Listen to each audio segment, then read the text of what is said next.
The right-wing attack on education has done more than just make students a little less intelligent. It's completely dismantled a generation's critical thinking abilities, and that's exactly the kind of voter that the Republicans want. Joining me now to talk about this is Howard Nations. Howard, we saw an interview by Henry Garreau from Truth Out, and as I read the interview, it was actually a story. It was a story that he did for Truth Out. And as I was reading it, I thought about the idea that this is what we've talked about so many times, and that is the death of intellectualism in this country and the toll that it's taken. Now, we sometimes you and I joke about the death of intellectualism in Texas and in the South and how it's laughable, except it's so sad. Yeah. But Henry did a great story talking about what is the toll of all that. What was your take on that Truth Out story? Well, he's right. Critical thought, democratic discourse has degenerated in the United States, but it's been replaced by this celebrity culture that embraces banality in its finest forms. It's been replaced by politicians that assault our senses with with ceaseless repetition of talking points from political consultants. It all comes from focus groups. You have Sarah Palin with her Obamacare death panels. Repetition. You have media talking heads like Glenn Beck and Ann Coulter and Rush Limbaugh, who have found a fortune telling the intellectually uninitiated what they want to hear. And then, of course, you have the echo chamber at Fox News, who understand very well the power of repetition. They have talking points that are unencumbered by facts, reason, or critical thought. And the whole thing's just designed to perpetuate the big lie that we live in a post-racial democracy that's free of racism or militarism or privatization or invasion of privacy. Well, there's a term that that kicks out. There's called neoliberal. We've used it. People hear the term neoliberal, but really, what it addresses is the fact that we used to, as progressives, think about things like: is it important that we live in an enlightened society? Is it important that we think about things besides making money, purely making money and going to war all the time? And then all of a sudden, that progressive that used to be called a liberal made this bond with Wall Street, and now we have this thing called the neoliberal element, which is, it's not that important that we educate our children. It's not important that we build great libraries and that we have great research facilities. It's just not important that we take care of things like our infrastructure and build parks. And so we've gotten so far down the road now. The toll is that our youth, the young people, are having to pay for this, aren't they? What they're going through because of this big shift is pretty awful. It's true that our customary arenas of critical thought, which are our schools, our universities, public radio, and the media, are under siege, and they've been replaced by market-driven talking points supporting positions of corporate America and the financial services positions. And lost in the process is the actual debate that we should be having regarding inequality in wealth, inequality in power, opportunity, and income. And as you say, victimized in this whole process, the American youth. There's a distinct dichotomy in American youth among the affluent and the minorities and low-income whites. Youth is viewed today demographically. They're viewed for their purchasing power. They're a major consumer market. But if you're in that minority that has no purchasing power, what you end up with is degrading of the public schools, collapse of the safety nets, social safety net, economic safety net, and educational safety net, resulting in a downward mobility.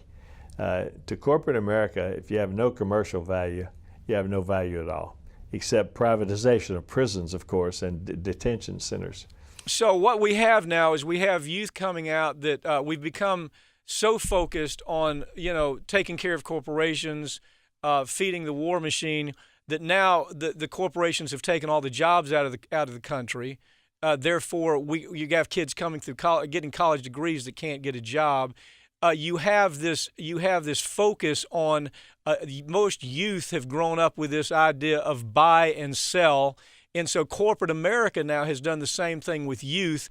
I mean, you know, they're drawn to they're trained to be consumers. They're trained to look at the glitz and the glitter, and they're told it's really not that important that you understand big ideas like the classics. It's really not important. In Texas, for example, what they've done is change the textbooks and removed critical thinking from the textbooks. Now, we're not making that up. We did a story on it. As a matter of fact, the latest thing is even more remarkable, where they tell the kids, you know, there's no such thing as global climate change. So what are we doing to these kids? What are they I mean, why would you hire anybody from Texas to work for your law firm?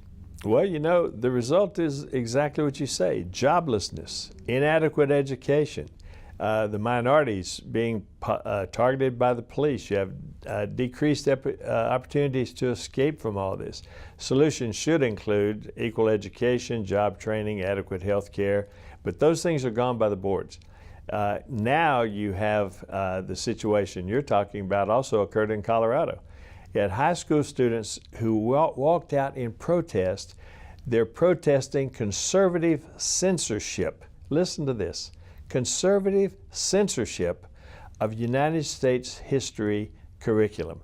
The Denver Post reported that they are trying to remove all mention of civil disobedience from the text, from the classroom materials, anything that's teaching U.S. history.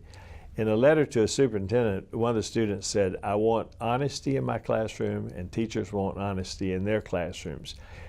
In Jefferson County and Golden and Arvada, about 1,100 students walked out altogether, but teachers shut down high schools for 2 days.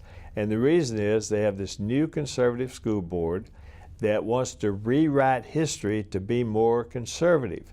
They say history teachers should be teaching nationalism, respect for authority, and listen to this one, reverence for the free markets. They should avoid historical events, civil disobedience, social strife, and disregard of the law. In other words, they want to, in the U.S. history, they want to disregard the entire civil rights movement, they want to disregard the voting rights movement, and they want to disregard a thing called the American Revolution. I think there's a little civil disobedience there. So close down the idea of civil disobedience. God forbid our children should know that the only way we change things in this country is go to the streets and raise hell. Now, okay, so that's a high school level. In colleges, you have, and by the way, the Koch brothers and that kind of right-wing bunch of fanatics started trying to take over school boards all over the country. That's been going on now for almost 20 years, and obviously it's successful. But at FSU, a state university in Florida, the Koch brothers have bought an entire business school there where they make the determination of what's going to be taught, who the professors are, who's going to get hired, and who's going to get fired. You know, the FSU story, though, to me tells it all. What's your reaction to that? Well, my reaction, Mike, is very personal because I happen to be a graduate of Florida State University. I did my undergraduate work there, and I have been a contributor to Florida State University over the years. But when they called me most recently, after you and I did the earlier segment that we did a few weeks ago about the Koch brothers literally buying the business school, buying the curriculum at Florida State University, having say-so over the choosing the faculty, they called me for additional contributions, and I said, why would you possibly need your small pittance from me? You've got the Koch brothers backing you. And I'm sorry, even though I graduated from there, I can't back a school that sells its business school to the Koch brothers. So the fact of the matter is, I not only don't contribute anymore to my own university, but I also took them out of my will for exactly $1 million. So, so there is some justice in this world, Howard. All right, well, let's hope we can reverse some of this. It seems like a far stretch for us to do that because all we can really do is keep talking about it, keep it out there to where people understand that anti-intellectualism is alive and well, and it's killing the youth of this country. Thank you for joining me, Howard.